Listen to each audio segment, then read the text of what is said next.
Hello friends, नमस्कार। आज मैं फिर एक नए वीडियो के साथ आप लोगों के सामने हाजिर हूं, जो कि बहुत ही ज्ञानवर्धक होने वाला है।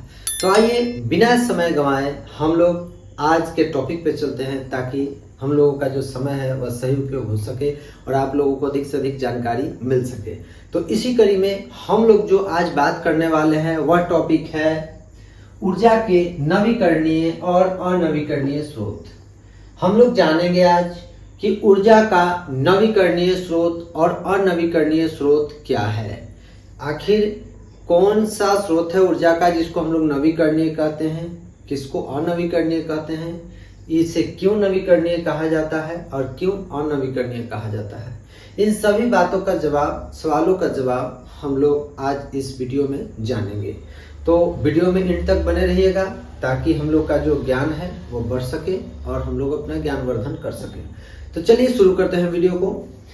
तो ऊर्जा का नवीकरणीय अनवीकरणीय स्रोत क्या है। तो ऊर्जा का नवीकरणीय स्रोत क्या है गाइस। तो ऊर्जा का नवीकरणीय स्रोत उस स्रोत को कहते हैं, ऊर्जा का वह स्रोत जिसका पुनर्उपयोग किया जा सके, यानी रिन्यूअल किया जा सके, यानी एक बार उपयोग किया फिर उसी का उपयोग हम लोग कर सके, यानी बिल्कुल नष्ट न हो, तो उसको हम लोग क्या कहते हैं। तो वह होता है ऊर्जा का नवीकरणीय स्रोत। नवी का अर्थ होता है नया और करणीय का अर्थ होता है करना, यानी जो फिर से रिन्यूअल हो सके, दोबारा से नया होकर फिर हम लोग उसका उपयोग कर सके। जैसे मान लीजिए उदाहरण के तौर पे हम लोग लेते हैं कि पवन ऊर्जा, सौर ऊर्जा, ज्वारीय ऊर्जा, मान लीजिए ये सब रिन्यूएबल हैं, यानी कि इनको नया किया जा सकता है, फिर से उपयोग किया जा सकता है। ये नवीकरणीय होते हैं।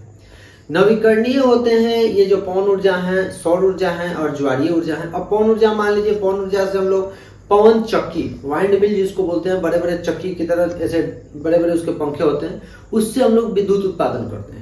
तो एक बार पवन के ऊर्जा से हम लोग जो है विद्युत का उत्पादन कर लेते हैं, तो क्या वो पवन फिर से आउट नहीं हो जाता है, फिर से वहां से वो चक्की से होकर बाहर निकल जाता है और फिर से वो रिन्यूअल होकर आ जाता है। यानी कहने का अर्थ है कि इसको बार बार हम लोग उपयोग कर सकते हैं, इसमें कोई भी संदेह नहीं है। जैसे मान लीजिए सौर ऊर्जा का कोई प्लेट लगा दिया, तो सौर ऊर्जा प्लेट को चाट देता, उससे सौर ऊर्जा खत्म नहीं हो जाता, वो बार बार कई युगों तक बना हुआ है और उसका हम लोग बार बार उपयोग कर सकते हैं।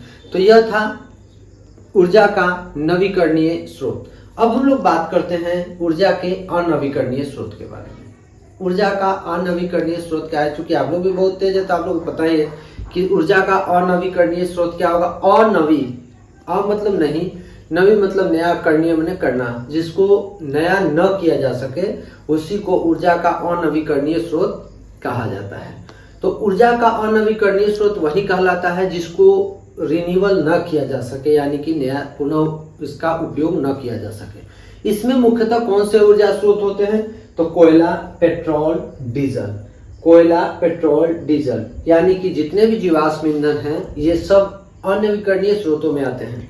जैसे कोयला है तो मान लीजिए और भी बहुत सारे स्रोत हैं, तो कहने बहुत सारे और भी एग्जांपल्स हैं इसके अनवीकरणीय के। तो कहते हैं जैसे कोयला है, एक बार आप कोयला को जला लिए तो फिर उसका जल्दी से ये प्रोडक्ट कर पाना मुश्किल है, क्योंकि आप लोग जानते हैं कई करोड़, कई सौ करोड़ वर्षों के बाद जो दबे कुचले जीव जंतुओं का अवशेष होते हैं उससे जीवाश्म ईंधन तैयार होता है। तो वो जल्द पॉसिबल है नहीं, तो एक बार जल गया तो फिर दोबारा उत्पादन के लिए उपलब्ध नहीं हो पाएगा, यानी जल्दी से उसको फिर पुनर्उत्पादन नहीं किया जा सकता, पुनर्उपयोग भी नहीं किया जा सकता है उसी कोयले को। इसलिए इसको कहा जाता है अनवीकरणीय स्रोत। जैसे पेट्रोल है तो पेट्रोल भी जीवाश्म ईंधन है, जीव जंतुओं के सड़े गले पदार्थों से बनता है, लेकिन वो भी कई करोड़ वर्ष लग जाते हैं पृथ्वी के अंदर दबे होने के कारण। तो इसमें क्या होता है कि वो भी जो पेट्रोल है एक बार जल गया तो फिर उसका पुनर्उपयोग हम लोग नहीं कर सकते हैं, इसलिए इसको अनवीकरणीय ऊर्जा स्रोत कहा जाता है। तो यह था आज का टॉपिक, जिसको मैंने आप लोगों को समझाया कि नवीकरणीय ऊर्जा स्रोत और अनवीकरणीय ऊर्जा स्रोत में क्या डिफरेंस है, ये क्या है, कौन कौन से एग्जांपल्स इसके हैं। मैं आशा करता हूं कि आप लोग को अच्छी तरह समझ आ गया होगा, इससे आप लोग का ज्ञानवर्धन भी अच्छा होगा।